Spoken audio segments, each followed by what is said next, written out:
Everyone, I am your teacher of English, and today beta I am back again here with a new lecture for class 3. So before we begin this lesson, first of all I just want to know, are you fine at home or not?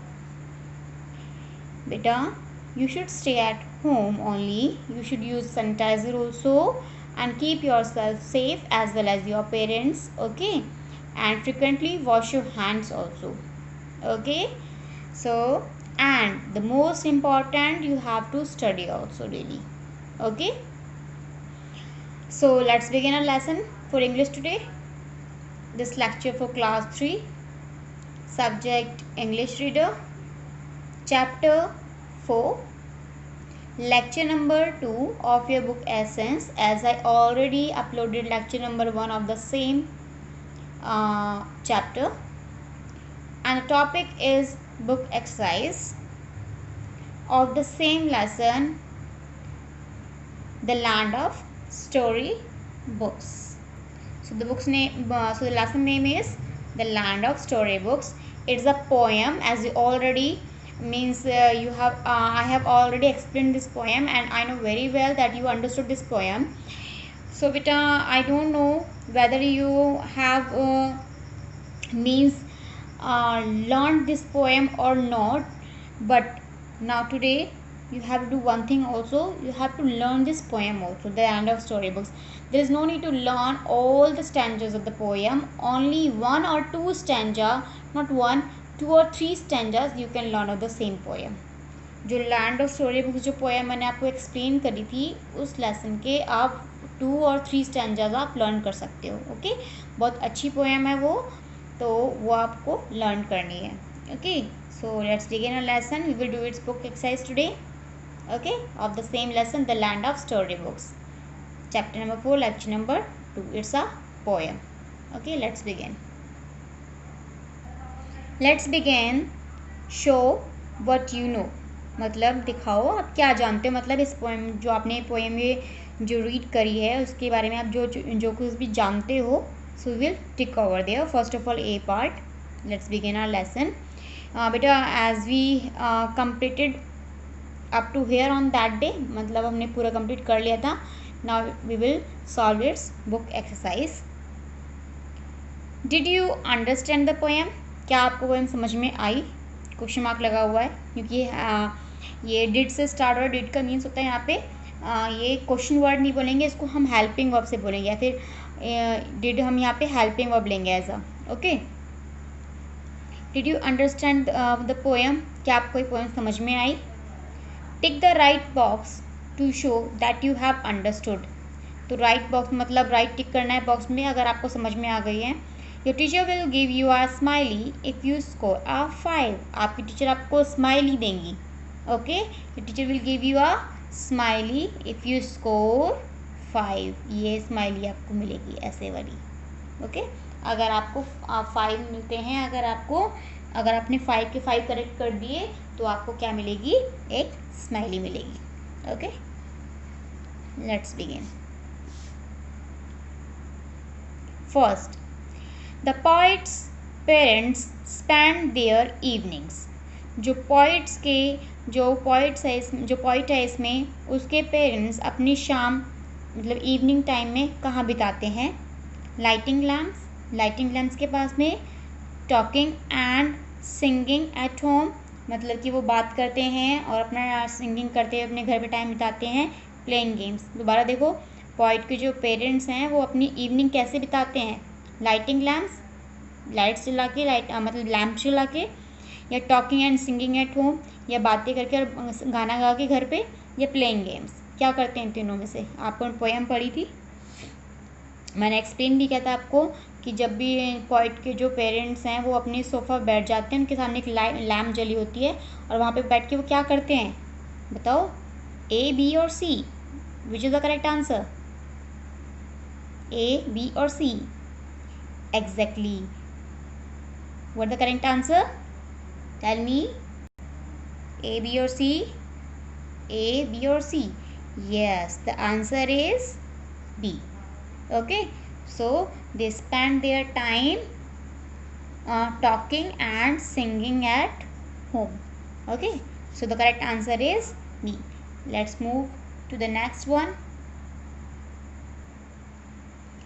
The poet spends his evenings. poet कैसे spend करता है अपनी evening को?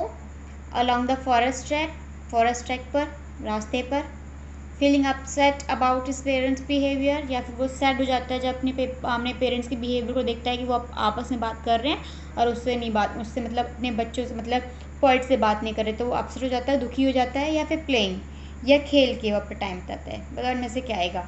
ए, B और सी। ए, B और सी। Along the forest track, चलो forest track पे तो ठीक है वो बिताता हूँ, मतलब शाम वैसे नहीं बिताता, और फीलिंग अपसेट नहीं, अपसेट भी नहीं होता, या प्लेइंग या फिर खेल के अपना टाइम बिताता है। बताओ, जब पेरेंट्स अपनी बातों में बिजी रहते तो बच्चा क्या करता था उस टाइम पे? सोफ़ा के पीछे जाके अपनी गन ले जाता था, क्रॉल करता हुआ जाके वहाँ पे पीछे जाके वो खेलने लगता था, उसने अपने एक वर्ड बना लेता था वहाँ जाके। तो answer is C. The poet plays, बच्चा खेलता है, कैसे खेलता है? ऑल बाय हिमसेल्फ, अपने आप खेलता है। विद हिज पेरेंट्स, पेरेंट्स के साथ खेलता है। विद हिज नर्स, या अपनी नर्स नैनी जो उसकी टेक केयर करती है उसके साथ खेलता है। बताओ, अपने आप खेलता है, पेरेंट्स के साथ खेलता है, या फिर नर्स के साथ खेलता है बच्चा जो पॉइंट है? ए, बी और C. Tell me its answer, try to tell me बेटा।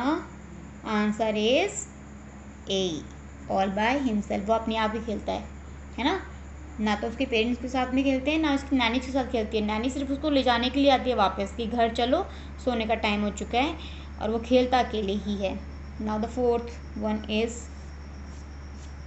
when the poet says and play at books that I have read till it is time to go to bed, he means, जब poet कहता है and play at books that I have read till it is time to go to bed, मतलब जब तक उसका बैठ के जाने पे टाइम होता है तब तक वो क्या करता है? अपनी बुक्स का खेलता है, मतलब बुक्स को पढ़ता है, उनके साथ खेलता है, उसको इमेजिन करता है, वो जो चीज़ वो पढ़ता है उसको वो इमेजिन करता है। तो इसका मतलब इससे कहने से उसका क्या मतलब है? A, he plays with the books he has read, मतलब वो बुक्स के साथ खेलता है, जो उसने पढ़ चुका है वो बुक्स उनके साथ खेलता है।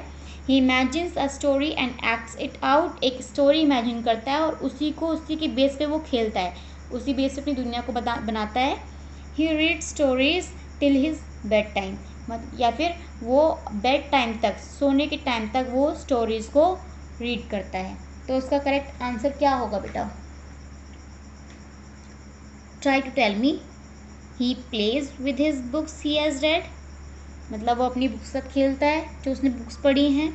He imagines a story and acts it out, या फिर वो इमेजिन करता है एक स्टोरी को और उसमें एक्ट करता है उसके अकॉर्डिंग, या फिर he read stories till his bedtime. इस लाइन का क्या मतलब है? इस लाइन का and play at books that I have read till it is time to go to bed, मतलब इसका मतलब यही हुआ ना कि बेड पे जाने से पहले, जब तक बेड पे जाता है सोने के लिए, तब तक वो क्या करता है?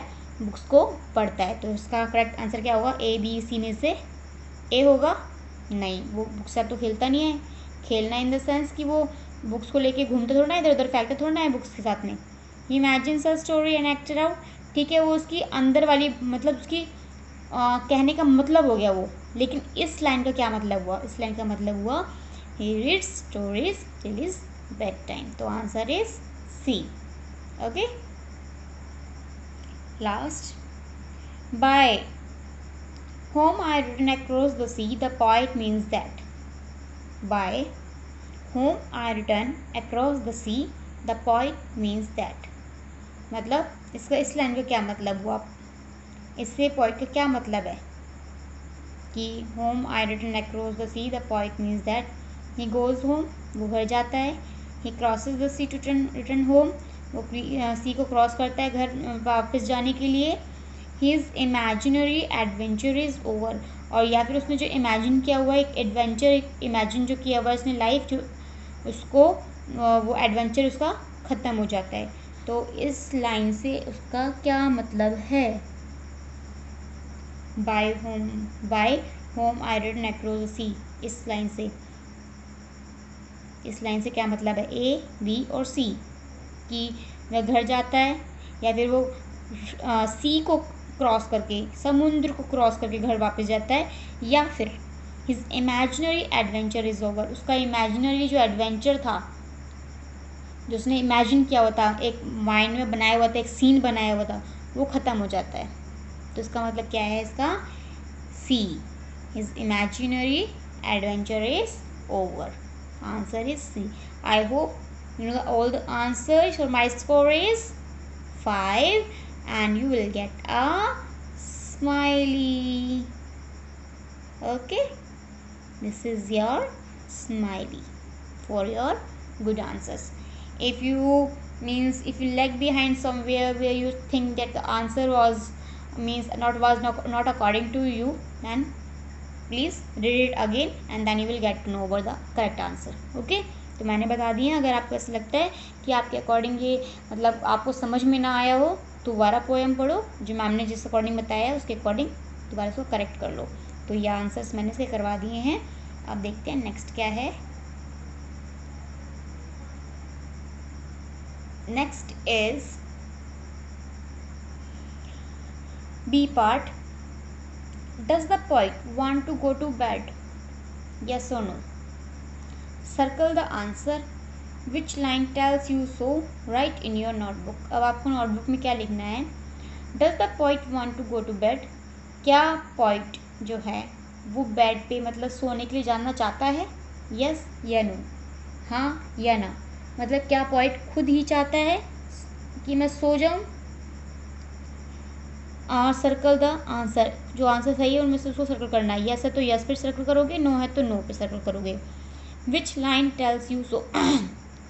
कौन सी लाइन आपको ऐसा बताती है? Write in your notebook. तो आपके अकॉर्डिंग क्या होगा इसका answer? Does the poet want to go to bed? क्या पोएट जो है, जो बच्चा है, जो बेबी है, क्या वो घर वापस जाना चाहता था? बताओ, क्या वो घर वापस जाना चाहता था? उसकी नैनी आती है, उसको लेके जाती है फोर्सफुली अपने साथ में, उसको एक यहाँ पे हैंड पकड़ा हुआ है, उसको लेके जा रही है, लेकिन वो खुद नहीं जाना चाहता था, है ना? तो आंसर इज नो। ठीक है, तो answer is no. Which line tells you so? Write in your rough notebook. तो ये कौन सी बताती है? तो हम इसको आंसर लिखते हैं। देखो बेटा, यहाँ पे होगा भी answer. And go to bed with backward looks at my dear land of story books.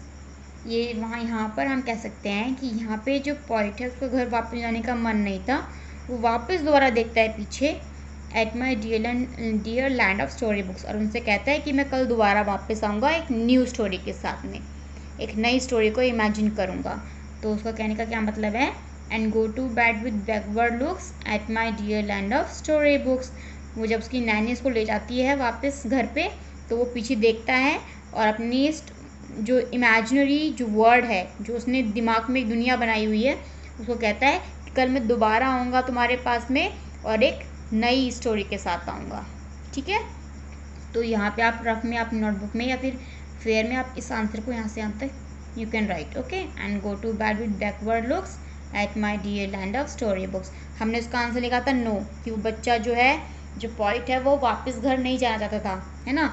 तो उसका क्यों नहीं जाना चाहता था? क्योंकि उसने ये बोला था लास्ट में and go to bed with backward look, कि मैं वापस घर जाता हूँ, लेकिन मैं कहाँ देख रहा हूँ? पीछे देखता हुआ जाता है वो। ठीक है, at my dear land of story books. और उनसे कहता है कि मेरी प्यारी स्टोरी बुक्स, जो लैंड है, मेरी धरती है स्टोरी बुक्स वाली, मैं उनको देखते हुए वापस वो अपने घर जाता है। उनसे कहता है कि कल मैं दोबारा वापस आऊँगा एक नई स्टोरी के साथ में। तो ये इसका आंसर है। Okay, let's move to next question. C part. Use the clue box to describe the poet's fantastic word. अब हमें क्लू बॉक्स ये नीचे दे रखा है, इसको यूज़ करके हमें इसको फिल करना है। इसमें पोएट का जो वर्ड है, ठीक है, उसको हमें डिस्क्राइब करना है, उसका वर्णन करना है। और हमारे पास क्लू बॉक्स यहाँ गई मैंने नीचे। ठीक है, चलो पढ़ते हैं इसको। The child poet R.L. Stevenson lives in a fantastic world. ये आपको पता ही है कि वो फैंटास्टिक बहुत अच्छे से वर्ल्ड में रहता है, दुनिया को इमेजिन करता है, वो सोचता है दुनिया के बारे में।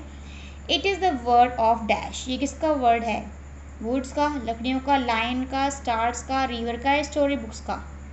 बताओ। किसका वर्ड है ये? स्टोरी बुक्स का। किसका वर्ड है ये? Right it, story books.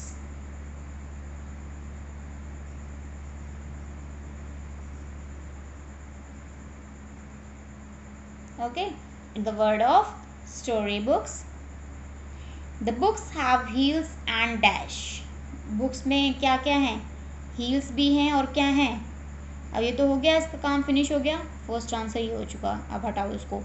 We have now 4 clues, woods, line, stars and river.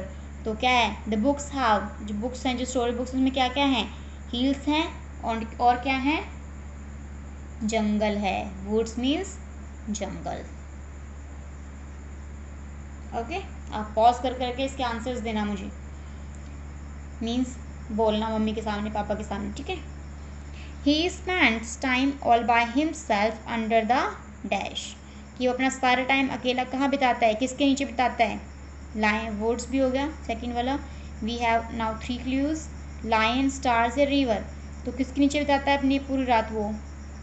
Line के नीचे बिताता है? नहीं। रिवर के नीचे बिताता है, स्पेंड करता है? नहीं। स्टार्स के नीचे, under the stars. There is also are dash. अब स्टार्स भी हो गया। We have left only 2 clues, these 2। There is also are dash, वहाँ पे एक वो भी क्या भी है बताओ? Dash, full stop. The dash comes to drink water at its banks. तो वहाँ तो भाई कौन आता है पानी पीने के लिए? लाइन तो यहाँ आ जाएगा। तो what is left? There is also a river. Okay, so we have filled it and our answers are also correct, we know very well. So again we will read this same fantastic word. Ki the child poet R.L. Stevenson lives in a fantastic world. It is a world of story books. The books have hills and woods. He spends time all by himself under the stars. There is also a river. The lion comes to drink water at its bank. Okay, so this we have done. Now let's move to next exercise. Now word smart means word we will fill here. Find words from the poem to rhyme with each of these words. अब हमें poem में से कुछ rhyming words निकालने हैं, जो मैंने आपको साथ साथ में बताई भी थे when I taught you the same poem और explain you the same poem. तो मैंने तब आपको राइमिंग वर्ड बताती गई थी मैं साथ साथ में कि वो उसका राइमिंग वर्ड है, वो उसका राइमिंग वर्ड है। तो नाउ हमें वही राइमिंग वर्ड्स को यूज़ करना है यहाँ पे। Add 2 more words of your own to each।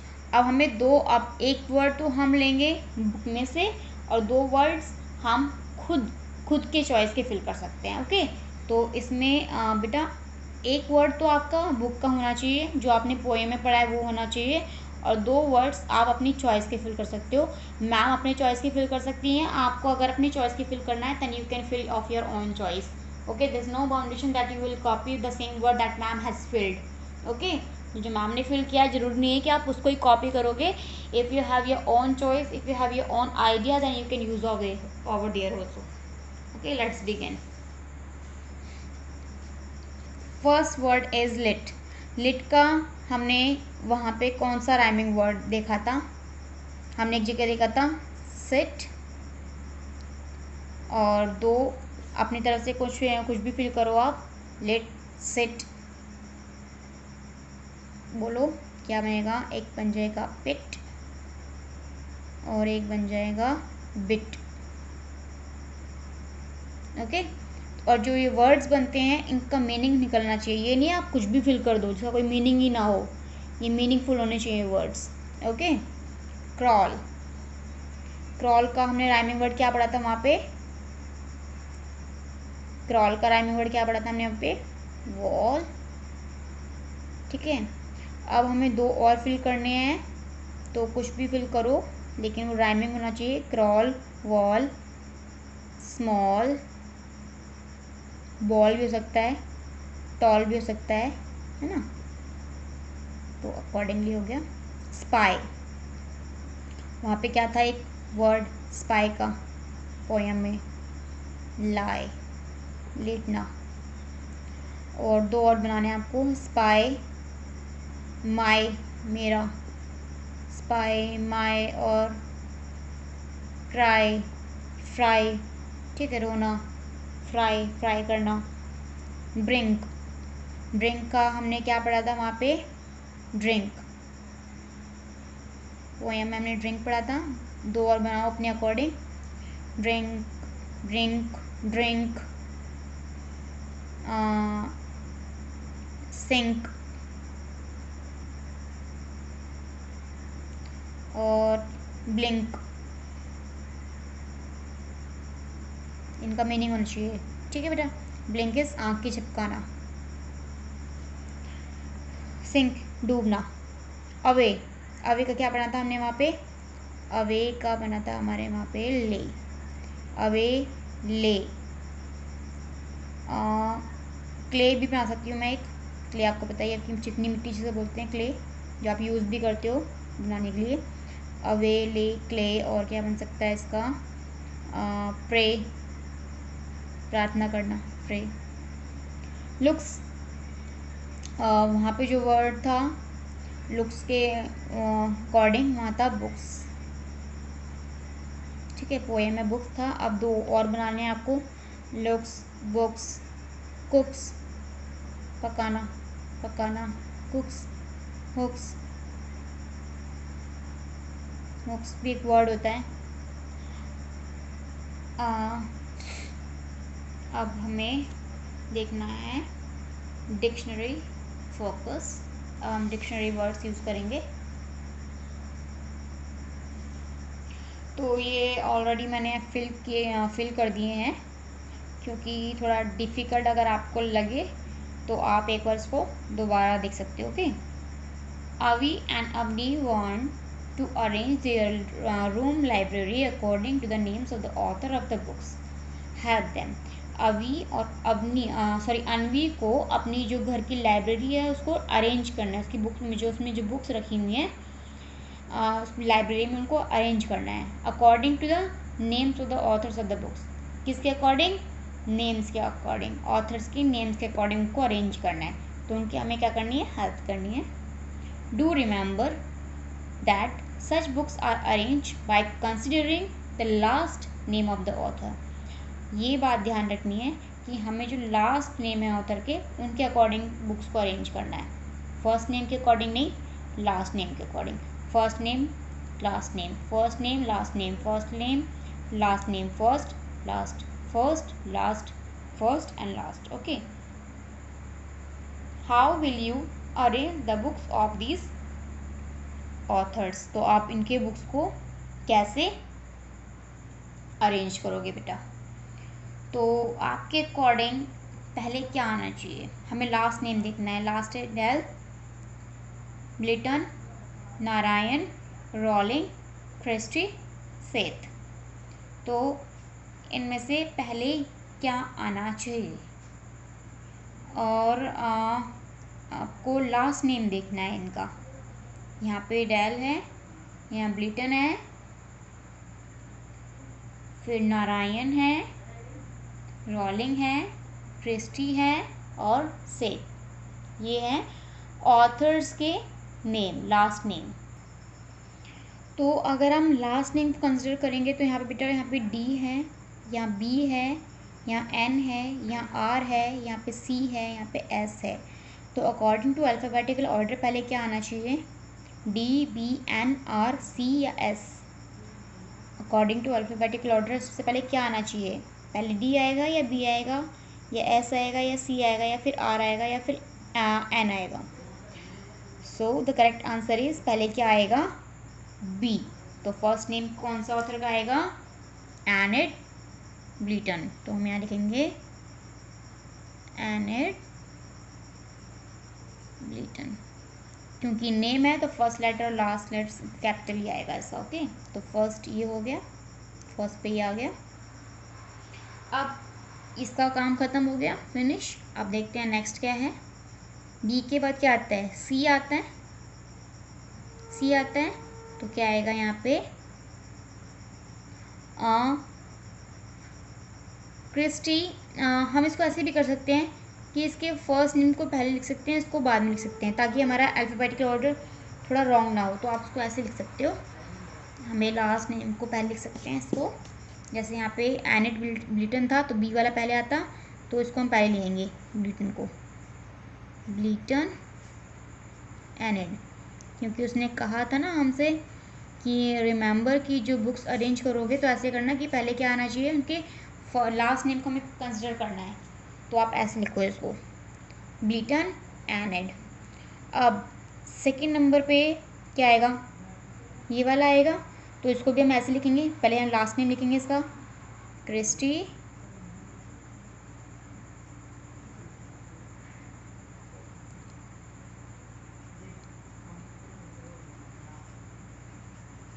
Agatha. Okay, ये भी हो गया, ये सेकंड नंबर पे आ गया। थर्ड नंबर पे क्या आएगा, बी हो गया, सी, डी है, हाँ है, ये रहा डेल वाला, तो ये थर्ड नंबर पे आ जाएगा। पहले लास्ट नेम को आगे ले आएंगे हम, डेल रोल्ड। थर्ड नंबर हो गया, इसका काम भी हो गया फिनिश, इसको क्रॉस कर देंगे।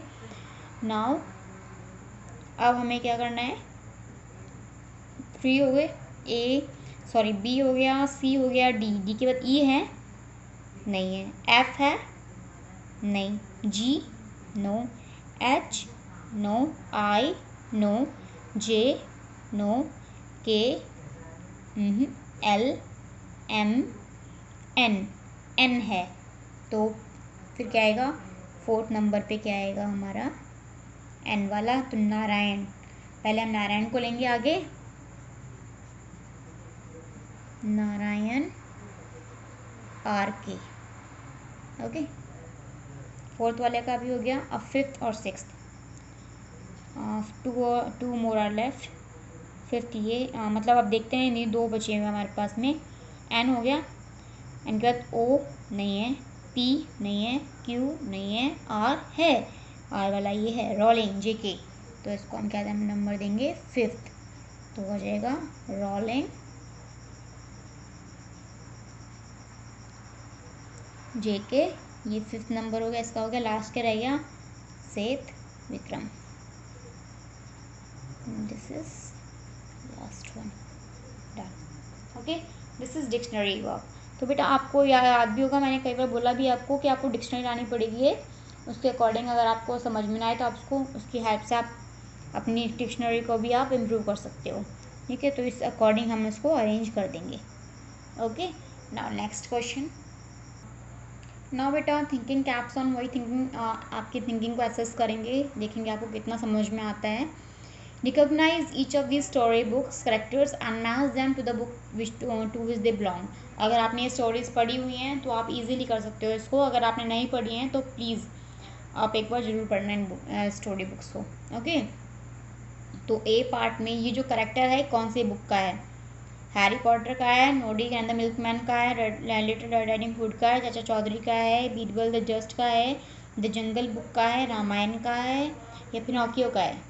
तो for the correct answer is, ये किसका है बेटा, लिटिल रेड राइडिंग हुड। हमें से इसको मैच भी करना है। बी पार्ट, ये ऐसा करेक्टर किसका है, कैप भी है उसके ऊपर, तो ये किसका करेक्टर है, ये है, बताओ आप बताओ, चलो इनमें से कौन सा आएगा, ये करेक्टर होगा हमारा नूडी एंड द मिल्कमैन का।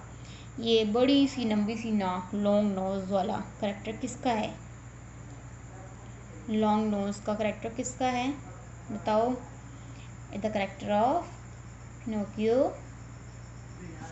फिर ये किसका करेक्टर है, ऐसे वाला बड़ी बड़ी माउस्टिक मूछे वाला करेक्टर किसका है, ये है बीरबल द जस्ट। ठीक है, अब ये वाला हमको पता होगा, बड़ी बड़ी ऐसी ये टर्बन वाला पगड़ी वाला करेक्टर किसका है, ये पहले आता भी था, ये चाचा चौधरी। ये किसका है, स्पेक्स वाला, बताओ। ये है हैरी पॉटर का। ये तो सबको पता होगा, तो आप सबने अभी देखा भी है लॉकडाउन में, किसका है करेक्टर, अभी हमने देखा भी था, डीडी नेशनल पे अब तक डेली टेलीकास्ट हो रहा था, यस, रामायण। और ये किसका है लास्ट, ये वाला कौन सा रह गया है अब, द जंगल बुक। ओके, तो ये है हमारे स्टोरी बुक। अगर आपको पता नहीं है तो आप एक वर्जन के करेक्टर्स ज़रूर देखना, सर्च करना, आपको मिल जाएंगे ये। ठीक है, ये स्टोरीज आपको मिल जाएंगे इसमें। लास्ट करते हैं अब अपनी एक्सरसाइज को कंप्लीट। अब बेटा लिसन, अब ये लिसनिंग एक्टिविटी है जिसमें आपको बड़े ध्यान से सुनना है। Your teacher will read out a few words that rhyme with very और शाय। मैम ने दो वर्ड्स दिए हैं आपको, वेरी और शाय। फिर मैम ने रोल नंबर वाइज सबको बुलाया है, या फिर आपको वहाँ पे बोला है कि आपको एक वर्ड बताना है। ठीक है, राइमिंग वर्ड बताना है वेरी का और राइमिंग वर्ड बताना है शाय का। Listen carefully and write the word that sounds as per the category. तो आपको ma'am will read out the words. Ma'am कुछ वर्ड्स बोलेंगी और आपको बताना है कि वो किस में आएगा, वेरी वाला राइमिंग वर्ड में आएगा या शाय वाला में आएगा। ठीक है, तो मैं आपको वर्ड्स बोलूँगी कुछ और आपको बताना है कि वो कौन सी कैटेगरी में आएगा, वेरी में आएगा या फिर शाय में आएगा। राइमिंग वर्ड्स राइम के अकॉर्डिंग बनना चाहिए, उसका राइमिंग वर्ड होना चाहिए। ठीक है, जैसे मैं बोलती हूँ फेयरी, और फेयरी किस में आएगा, वेरी में या शाय में। फेयरी किसका राइमिंग वर्ड बनेगा, वेरी का बनेगा या शाय का बनेगा, fairy, very, fairy. Yes, it's rhyming word of very. अब मैं एक और बोलती हूँ मैरी। मैरी किसका बनेगा, वेरी गुड, मैरी भी बनेगा, इसका ही बनेगा। अब मैं बोलती हूँ, ध्यान से सुनना है ध्यान से, लिसनिंग एक्टिविटी है ये। वाई, वाई वेरी का बनेगा, नो, शाय, वाई। अब मैं बोलती हूँ क्राई, क्राई भी किसका बनेगा, वेरी गुड। अब मैं बोलती हूँ फ्लाई, फ्लाई भी इसका ही बनेगा। ठीक है, आपको ध्यान सुनना है। अब मैं बोलती हूँ बैरी, बैरी, तो बैरी बनेगा इसका।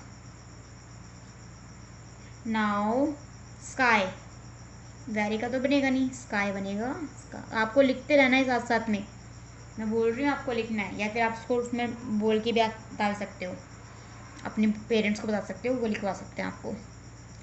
नेक्स्ट मैं बोलती हूँ स्कैरी, स्कैरी डरा हुआ, वेरी वाले में आएगा स्कैरी। अब मैंने बोला स्पाई, स्पाई इज जासूस, इसमें आएगा स्पाई। और लास्ट में बोलती हूँ हेयरी, हेयरी आएगा इसमें। हो गया, we completed our book exercise. Now ये है लास्ट आपकी, write a while here the outline of a story, develop it into complete story, write at least 10 sentences in your rough notebook। अब ये बेटा मॉडर्न क्रो है, आज के ज़माने का क्रो है।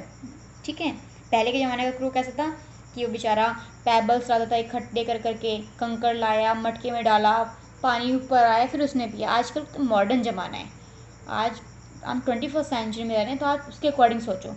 तो अब क्या करता है क्रो, अब उसके पास पॉट भी है, वो प्यासा भी है, उसने पॉट भी देख लिया है, पानी भी कम है।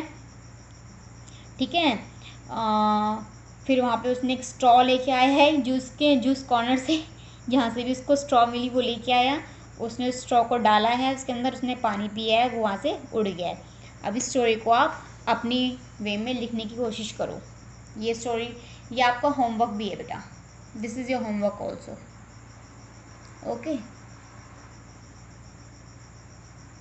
रफ में कर सकते हो आप उसको, you can do in rough, ये रफ नोटबुक का वर्क है।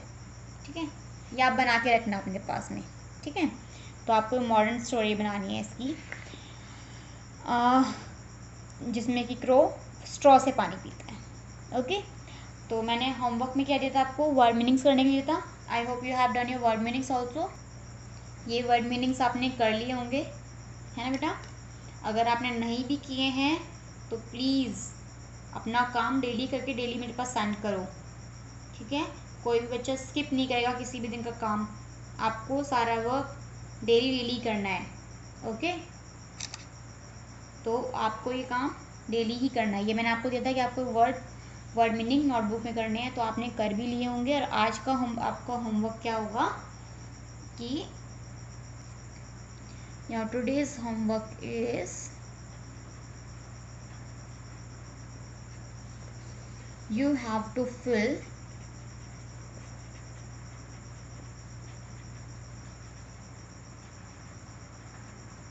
book exercise of poem The Land of Storybooks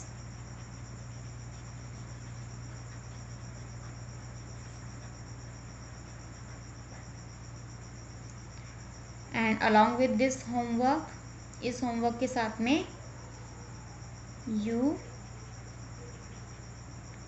need to write story in your rough notebook।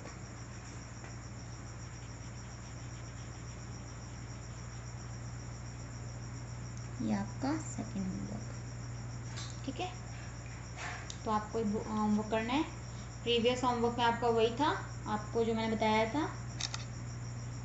और ये आपका आज का homework, this is the homework of date, आज क्या है 2, तो यार 2 जून का होमवर्क का। ओके, फर्स्ट का तो मैंने आपको ये तक वर्ड में ही करने के लिए, आपका 2 जून का होमवर्क है। Okay, thank you so much.